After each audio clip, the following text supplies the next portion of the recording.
não parar, não precipitar e não retroceder. Então dizer para esse cara, sabe quando nós vamos parar? Nunca, nunca na sua porca vida, né?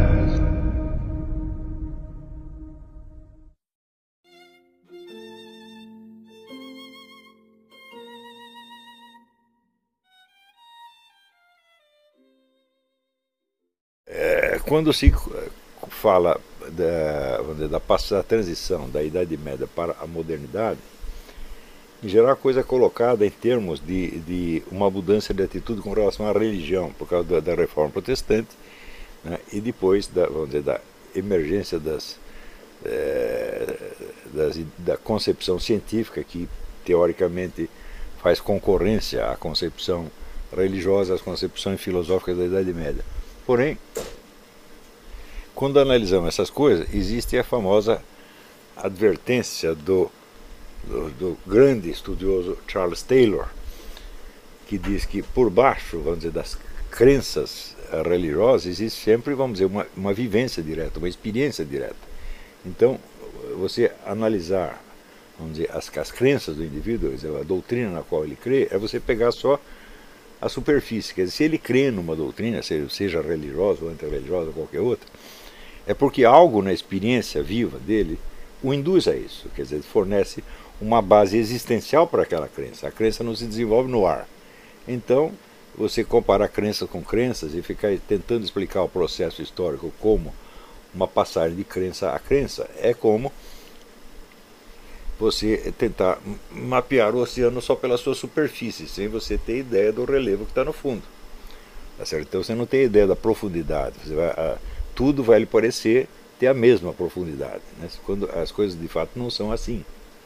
Então, na mesma medida que nós dizemos, olha, o sujeito acredita em tal coisa, bom, sempre você tem um problema quantitativo, quanto ele acredita nisso. Né? Ele acredita ao ponto de ele fundamentar as suas ações, decisões nessa crença, ou é uma coisa apenas que ele usa para criar uma autoimagem perante os outros.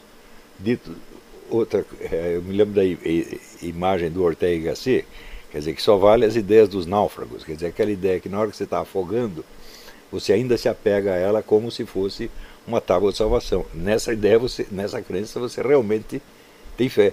Né? As outras não tanto, quer dizer, na hora de morrer, quanto vai sobrar das suas crenças? Então, se nós queremos analisar a vida real e não apenas um jogo de palavras, então nós temos que ver por baixo das crenças religiosas ou antirreligiosas ou ideológicas admitidas, qual é o fundo de experiência real. Então, por exemplo, seria interessante você pegar um personagem relativamente simples, não é nenhuma alma de grande profundidade, como o seu Lula, por exemplo, e perguntar para ele qual a dimensão, a profundidade, vamos dizer, da crença dele, até que ponto ele é um petista realmente. Mas, eu não acho que essa pergunta seja fácil de responder, eu também acho que ninguém analisou isso, porque, vamos dizer, as pessoas que vêm com respostas prontas, né, e dizem, não, o Lula é um comunista, o Lula é um neoliberal, o Lula é isso, o Lula é aquilo, são milhares, isso aí só confunde, ninguém perguntou realmente, quer dizer, ninguém tentou analisar essa questão realmente. Para isso precisaria, vamos dizer, acompanhar, fazer um trabalho como esse Dr. Andrew Hodges fez com o Obama aqui, né, que ele pega vários discursos do Obama e analisa como se fosse, vamos dizer, o texto de uma psicoterapia, como se fosse as confissões de um paciente, tá certo? Tentando descobrir por trás do discurso ostensivo qual é o discurso interior que corresponde a isto, e por baixo desse discurso quais são os sentimentos efetivos, quais são, né? O Dr. Andrew Hodges, baseado no que ele aprendeu com outro gênio da psicoterapia, que foi Robert Langes, desenvolveu este método de análise do discurso, que tem obtido, vamos dizer, resultados absolutamente espetaculares. O livro que ele escreveu sobre Obama é uma obra-prima, sem dúvida. Então ali você fica conhecendo a pessoa do Obama real, por baixo vamos dizer, da figura desempenhada. Então um estudo desse tipo com relação a Lula ou Dilma jamais foi feito, nem Zé Dirceu, nem coisa nenhuma, né? Eu mesmo conheci bem o Zé Dirceu na juventude, eu tenho dificuldade para saber o que o Zé Dirceu realmente realmente acredita, né? Quer dizer, você tem a ideologia comunista, sem dúvida, é um discurso de autojustificação, quer dizer, ele se justifica as suas ações em função da sua lealdade a um movimento revolucionário, etc, etc. E isso, sem dúvida, é parcialmente verdadeiro, mas isso é a motivação última. O que está realmente por baixo? Em geral, as pessoas não fazem essa análise nem com relação a elas mesmas. Elas não perguntam o que eu acredito mesmo, né? Quer dizer, o que é aquilo que, no momento decisivo, orientará as minhas escolhas mais importantes e mais dramáticas. Essa é a sua verdadeira crença. O resto são camadas de discurso, ou de autojustificação, ou de autoapresentação. Às vezes é apenas um rótulo, é um rótulo publicitário. Todos nós temos todas essas camadas. Temos o nosso rótulo publicitário, temos várias camadas de discurso embaixo. E tem, vamos dizer, aquilo que o Ortega y Gasset chamava o núcleo insubornável, né? Que é aquele ponto que está bem no centro e que sabe a verdade sobre você mesmo. Claro que muitas pessoas não chegam até esse fundo, mas se nós chegamos até o nosso fundo não é núcleo, fundo insubornável, tá certo? Que sabe a verdade sobre nós, então é claro que isto nos tornará mais fácil descobrir onde está o fundo insubornável dos outros. Mas se você não chegou lá, eu não conheço outro método para chegar lá senão o método da confissão interior. Não é a confissão sacramental. A confissão sacramental, como diz a própria palavra, é só para sacramentar. Você não vai lá chegar no padre, né, e contar para ele tudo o que se passou na sua cabeça durante seu exame de consciência. Isso aí, né, não haveria confessionário que chegasse no mundo. Tá certo? Mas você faz apenas um resumo, né, formal para ele sacramentar a sua confissão, sacramentar o seu arrependimento. Quer dizer que não é ali que você está fazendo a confissão. Na verdade, a confissão você já fez. Ali você está apenas sacramentando. Então, este método da confissão interior, ele nos revela surpresas absolutamente fantásticas. Eu pratico isso há 10 anos, sei lá, ou mais, né? E estou sempre descobrindo coisas que estavam mais no meu fundo e que eu não tinha sequer percebido antes.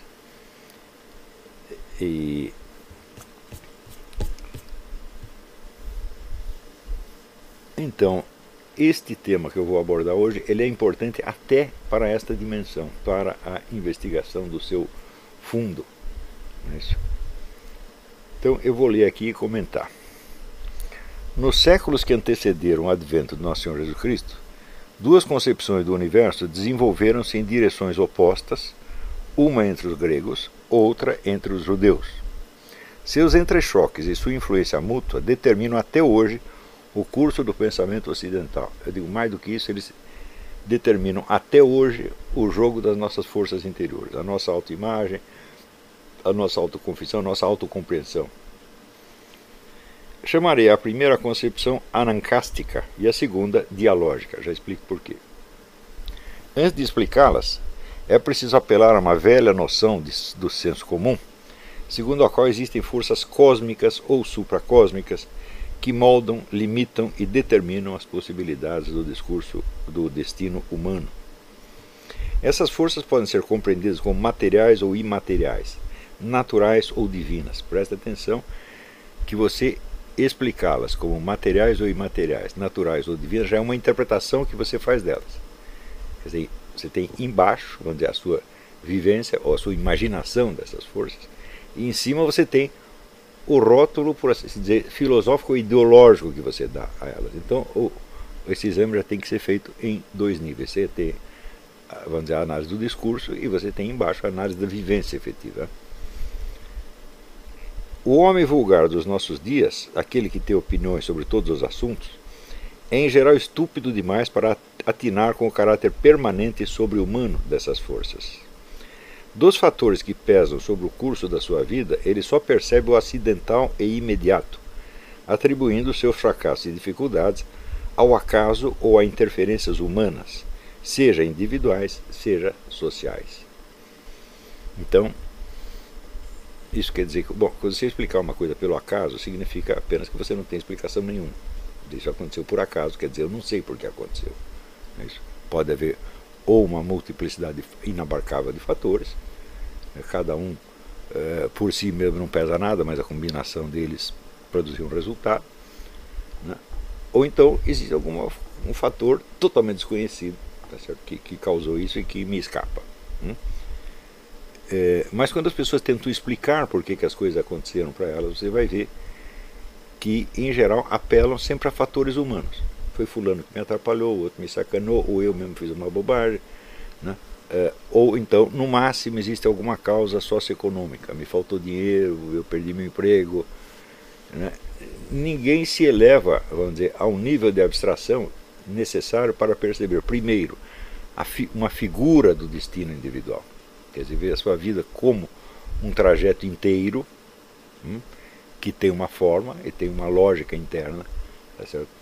E para sondar em seguida os fatores que escapam ao seu controle e que escapam ao controle de qualquer ser humano e que determinaram, né, a forma desse destino. Então, isto para o cidadão do meio urbano dos nossos dias é quase impossível.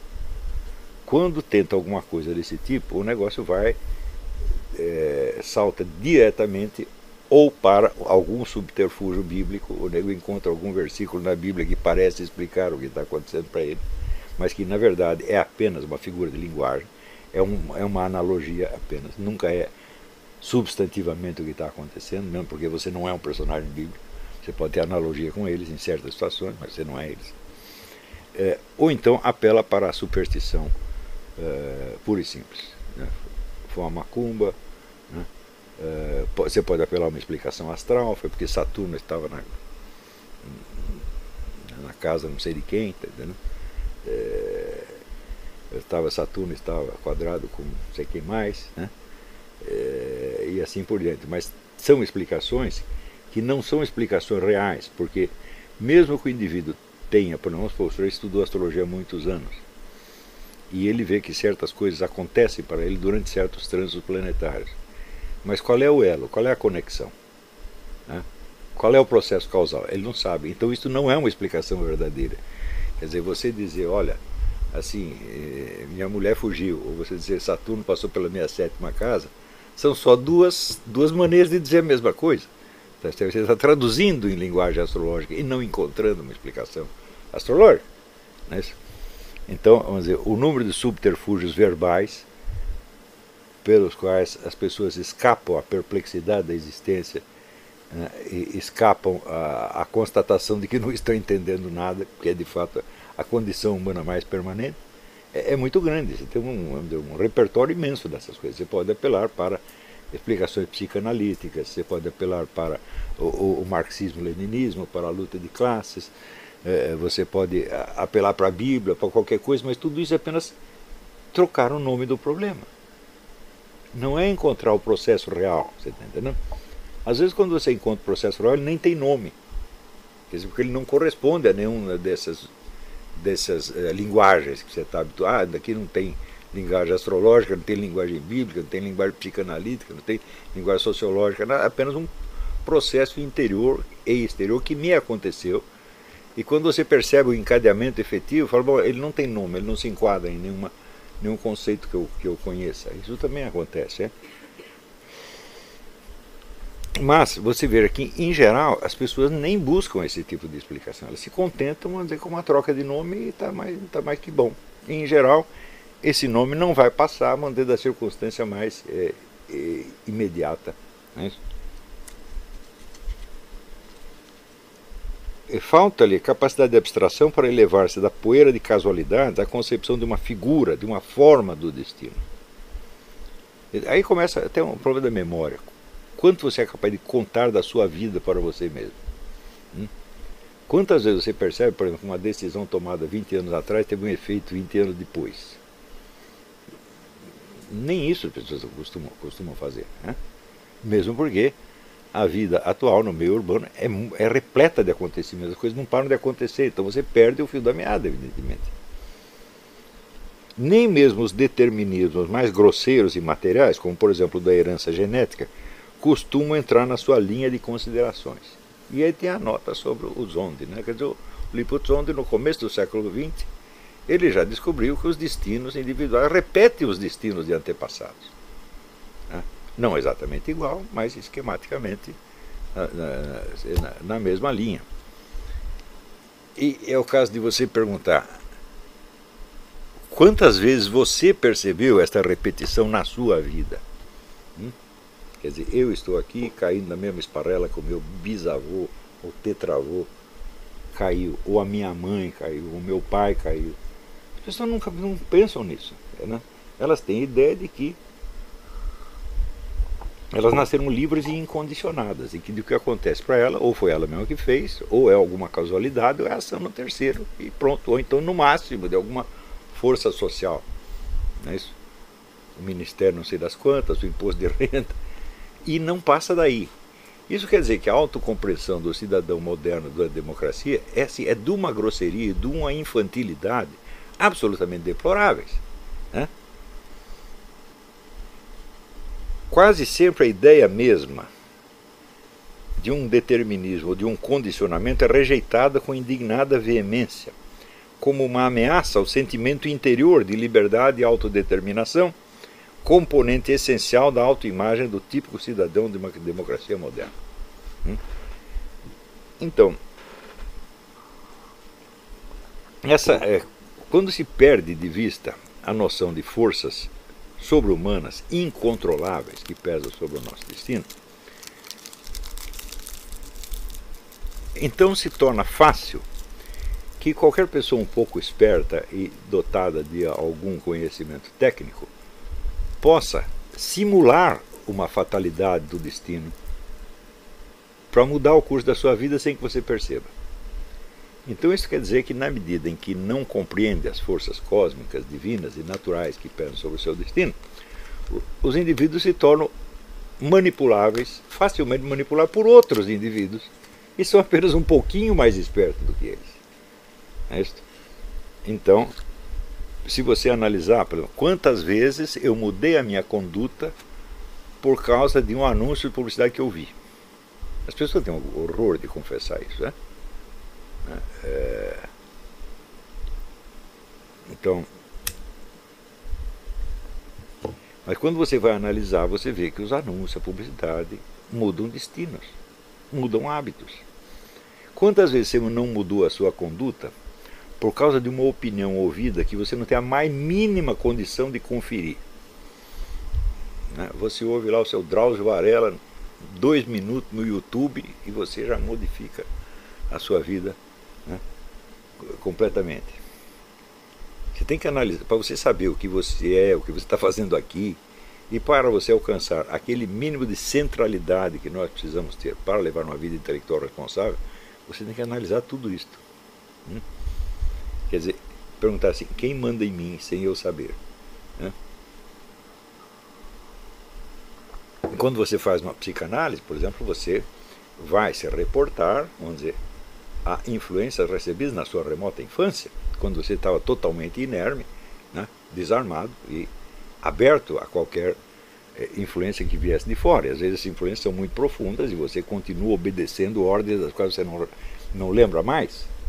Tá certo? E daí, na análise, você vai escavar tudo isso. Eu digo: mas espera aí, mas a psicanálise da infância ela não resolve, porque as influências recebidas na infância são nada comparado com o que veio depois.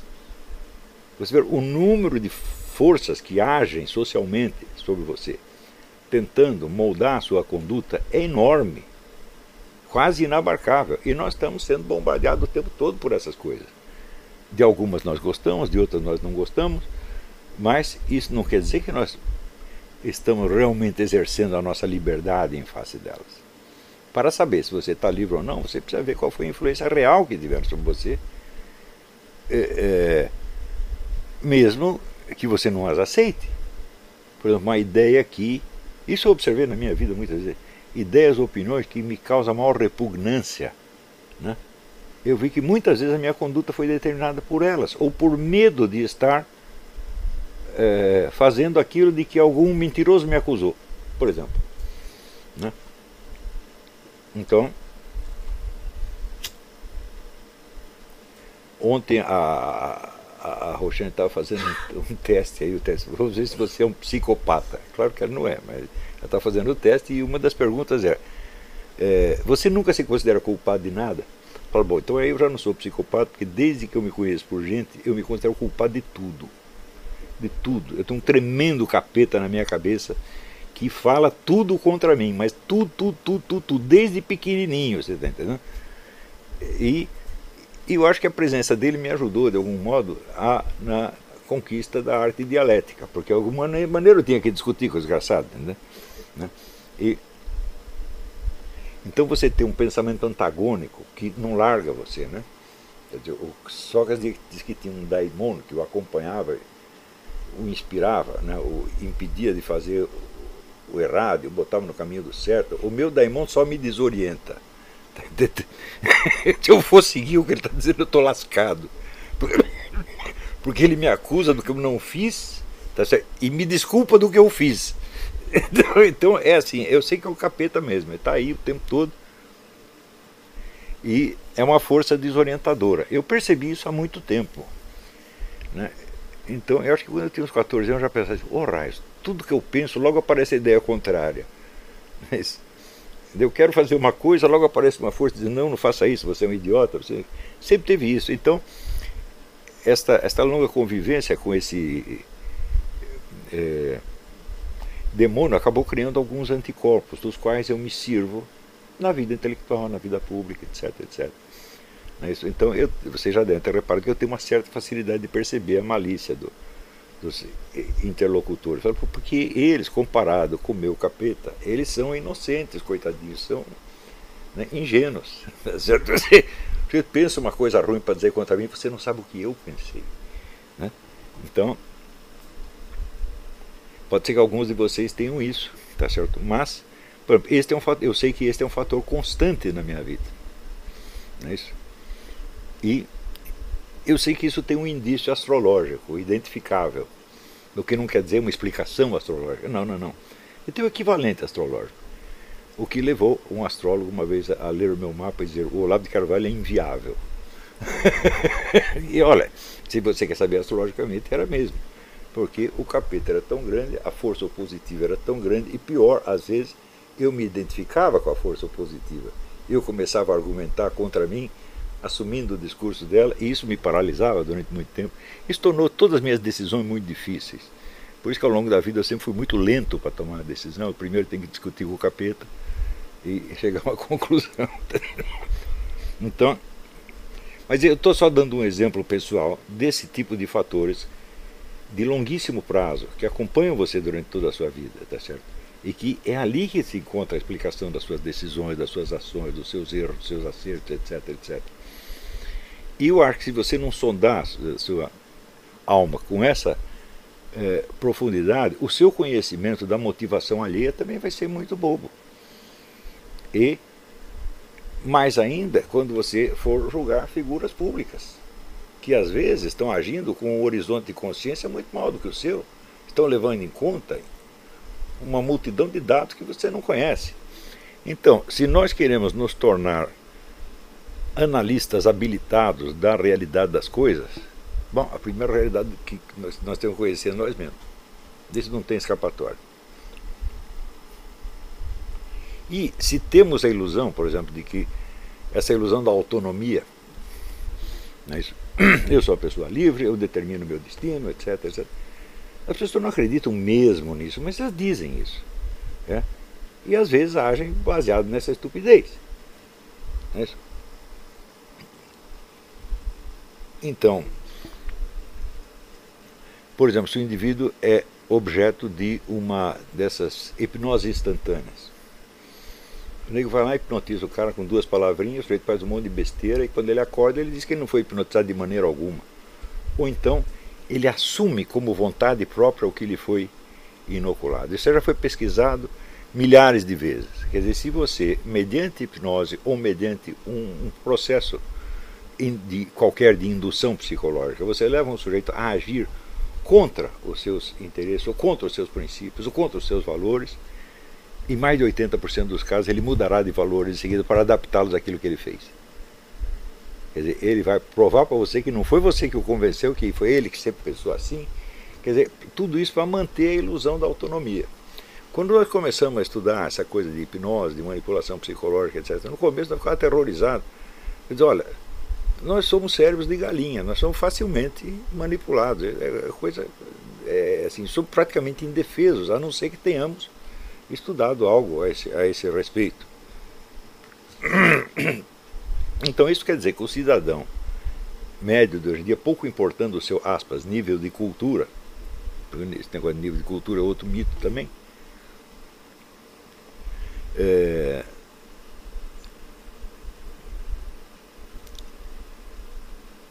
ele está totalmente inepto para entender esse tipo de coisa que eu vou tentar explicar aqui. Existe como é que se diz, um bloqueio, né? Quer dizer, não, existem forças que pesam sobre a minha vida. O Dr. Miller, ele escreveu um manualzinho que ele deixava na sala de espera para os seus pacientes lerem antes de começar a psicoterapia. E um dos avisos que ele dava é o seguinte: lembre-se de que as suas ações, os seus sentimentos, os seus sofrimentos, etc., etc., podem ser devidos a causas pessoais, familiares, hereditárias, sociais, históricas, cósmicas e supracósmicas que determinaram o seu destino. Ou seja, você não é o autor de tudo. Tem coisas que pesam sobre a sua vida que você nunca vai nem saber. E se você não está pronto para viver, vamos dizer, aberto para isso, então você é como um náufrago que não sabe que está no mar. É isso. Então, fazendo essa advertência para vocês verem a que ponto este assunto que eu estou tratando aqui é sério e como ele merece estudos muito mais aprofundados do que nós poderíamos fazer aqui, até neste curso aqui. E, portanto, eu estou alertando os interessados para que continuem a se dedicar a esse tema fora do curso, tá certo? E levem adiante esse empurrão que eu estou lhes dando aqui.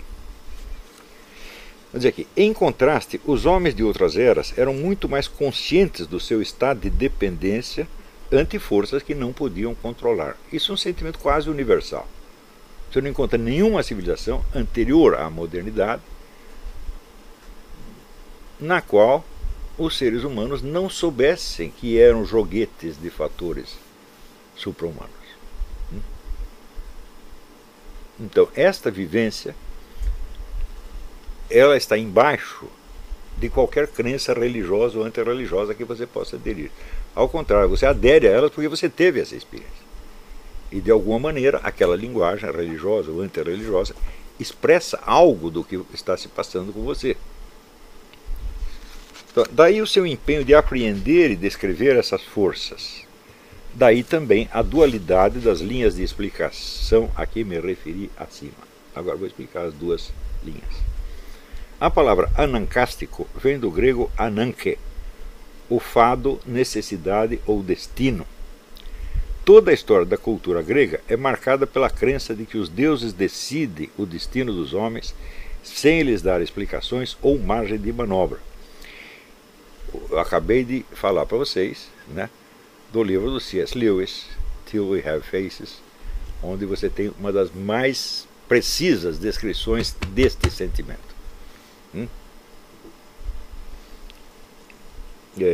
Descrição que ele não inventou, ele tirou do mito de Eros e Psique, né? E de que até mesmo os próprios deuses são inermes perante a lei fera da necessidade irreversível que tudo governa. Quer dizer, acima dos deuses existe uma outra força impessoal que se chama necessidade, que nem os deuses podem reverter. Desse sentimento básico nasceu o empenho de tantos filósofos em compreender as leis da necessidade, os caracteres permanentes do ser, para que, ajustando-se mais adequadamente àquilo que não podiam mudar, os homens lograssem uma vida mais sábia e mais feliz. Ora, se você pegar os inícios da filosofia grega, o que eles estão procurando? Eles estão procurando distinguir entre o mundo da aparência, né, e o mundo do ser. Quer dizer, por baixo do fluxo da aparência deve existir algum fator permanente que determina tudo e que não é por si mesmo visível. Todos estão procurando isso. Desde os primeiros pré-socráticos até o próprio Aristóteles, todos estão procurando isso. Bom, então, O grego está em busca do ser. O que é o ser? É aquilo que está embaixo e por trás de tudo. Quer dizer, é a verdadeira realidade por baixo das aparências. E por que eles estavam buscando isso? Porque eles sentiam que algo pesava sobre o curso do seu destino e que escapava à sua visão. Então, isto é, toda a filosofia grega é uma resposta ao sentimento da fatalidade. E aí, pessoal, tranquilo? Então, se inscreva no canal, compartilhe, comente, ajude nosso canal. Os links estão na descrição do vídeo. Você pode participar pelo Apoia-se, pela vaquinha. Qualquer forma de ajuda será muito bem-vinda. Pode curtir, comentar e compartilhar também para ajudar nosso canal. Quem quiser seguir a gente nas redes sociais estão todas aí na descrição do vídeo. Muito obrigado, sempre com Deus, pátria, família e liberdade. Tamo junto, forte abraço.